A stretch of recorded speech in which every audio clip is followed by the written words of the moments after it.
ఓం శ్రీ సాయిరామ్. నగర సంకీర్తన.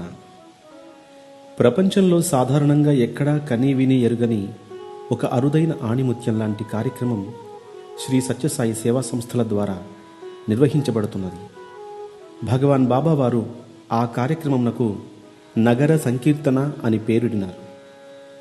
తెల్లవారుజామున నిద్రలేవగానే ఎంపిక చేసిన వీధి గుండా భగవన్నామమును స్మరిస్తూ ఈ నామముతో ఆ ప్రదేశమును పరిసరములను పవిత్రం చేయడమే నగర సంకీర్తన.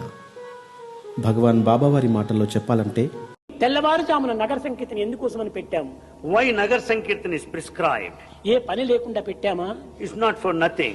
కేవలం అర్లీ మార్నింగ్ లో లేచి నీ నిద్రను పాడు చేసుకోమని పెట్టామా? Is it to spoil your good sleep? కాదు కాదు, Early morning. ఇది భౌతికంగా, లౌకికంగా, ఆధ్యాత్మికంగా కూడాను ఎంతో పవిత్రమైనటువంటిది.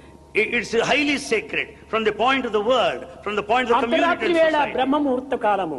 It was the time which is highly sacred, Brahma Muhurta. చల్లని ప్రదేశము, చల్లని వాతావరణము. You find the cool breeze, very cool. ఆ all చల్లని over. వాతావరణంలో మనస్సు కూడాను రాత్రి అంతా నిద్రించి మంచి ప్రశాంతంగా ఉంటుంది మనస్సు. Mind will be at peace, perfect peace.